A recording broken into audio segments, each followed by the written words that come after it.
आदाब, नमस्कार। मैं हूं इरशाद खान। आज हम बात करेंगे जनसंख्या कानून यूपी सरकार लेकर आ रही है।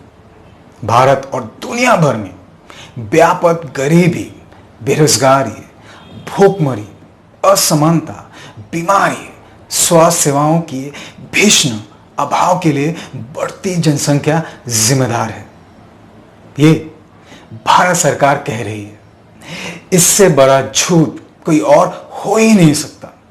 भारत की जनसंख्या दर में हर सेंसस तेजी से गिरावट आई है, जो आज 1.6% तक पहुंच गई है। हर देश में जनसंख्या की वृद्धि का ग्राफ सिग्मॉइड यानी एस के आकार का होता है। सबसे पहला चरण यानी पूंजीवाद, विकास के कालक्रम में सबसे पहले चिकित्सक, विज्ञान, स्वास्थ्य सेवाओं और कृषि तकनीकों में उन्नति के शुरुआती दौर में तेज जनसंख्या वृद्धि का चरण, जिसे लैग फेज कहते हैं।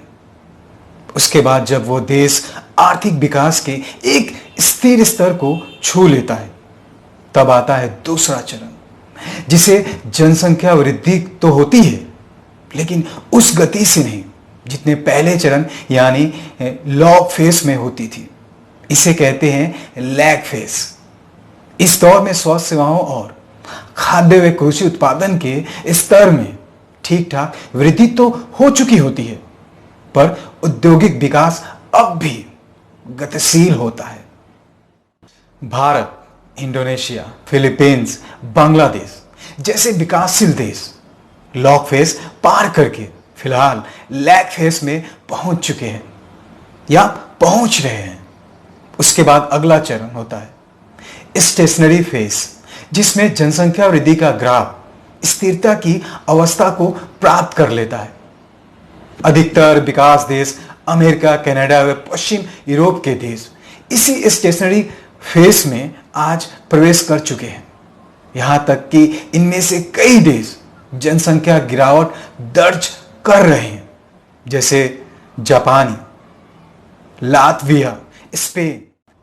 आज के स्टेशनरी फेज में मौजूदा औद्योगिक रूप से विकसित देश भी अपने औद्योगिकरण के शुरुआती दशकों में लॉग फेज और लैग फेज के चरण से गुजर चुके हैं। सभी देश अपने अपने विकास क्रम में इन चरणों से गुजरते आए हैं। चीन भी आज मात्र 0.5% की वृद्धि दर के साथ स्टेशनरी फेज में प्रवेश करने की कगार पे है, और जिस तेजी से भारत की जनसंख्या वृद्धि दर पिछले 3-4 दशकों में गिरी है, भारत भी 1.6% वर्तमान वृद्धि दर के साथ जल्द ही इस चरण में प्रवेश कर जाएगा। डेमोग्राफिक अनुमान के अनुसार चीन 145 करोड़ की जनसंख्या को कभी पार नहीं कर पाएगा और 2025 तक स्थिर व शायद निगेटिव वृद्धि जनसंख्या को प्राप्त कर लेगा। भारत की जनसंख्या भी 155-160 करोड़ से ऊपर नहीं जाएगी। वह इससे पहले तक वह भी स्टेशनरी फेज की मंजिल तक पहुंच जाएगा।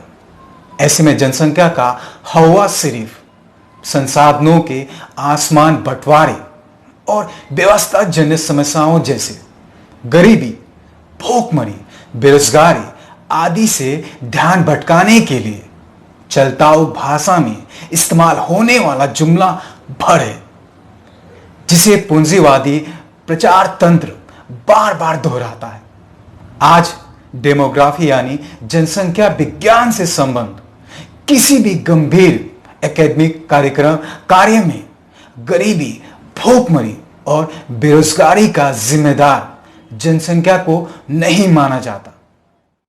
जनसंख्या से संबंधित माल्थस के प्रतिक्रियावादी सिद्धांत आज डेमोग्राफी के क्षेत्र में तमाम बुर्जुआ अकादमी पटल पर भी नकारे जा चुके हैं, पीट चुके हैं।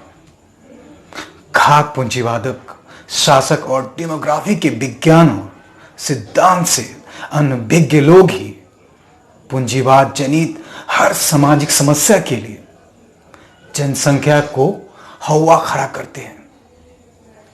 आजकल भारतीय फासिस्टों ने प्रतिक्रियावादी अर्थशास्त्री माल्थस को दोबारा कब्र से खोदकर बाहर निकाला है और उसके घिसे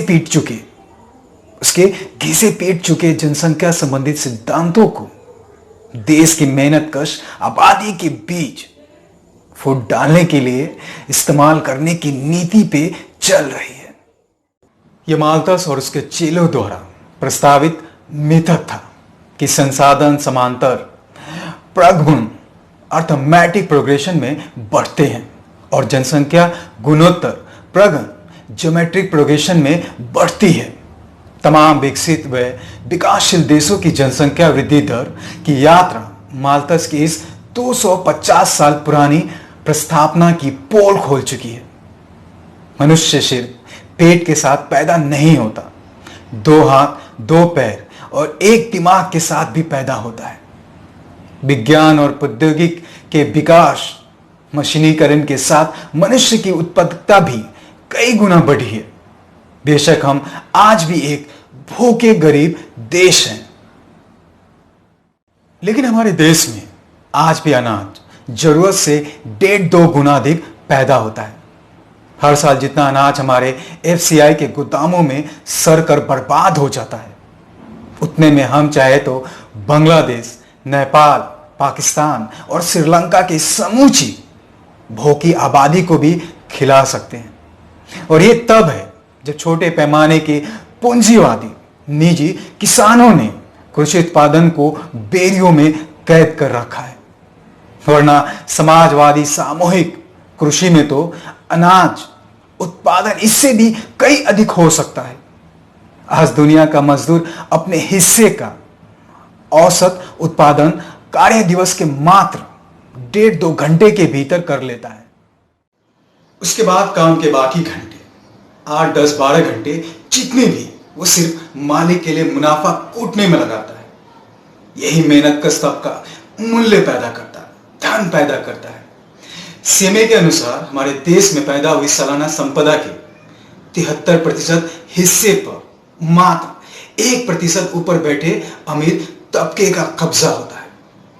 ऐसी खुली नंगी लूट की व्यवस्था के पापों पर पर्दा डालने के लिए शासक पूंजीपति वर्ग को माल्थस प्रतिक्रियावादी सिद्धांतों और उसके आधुनिक वंशजों की जरूरत होती है, जो गरीबी, बेरोजगारी, असमानता का ठीकरा आम जनता पर फोड़कर वास्तविक लुटेरों, धन पशुओं और उनका वर्चस्व कायम रखने वाली पूंजीवादी व्यवस्था की रक्षा कर सके, बचा सके। आपको वीडियो कैसा लगा? लाइक और सब्सक्राइब करना बिल्कुल नहीं भूलिएगा। खुदा हाफिज।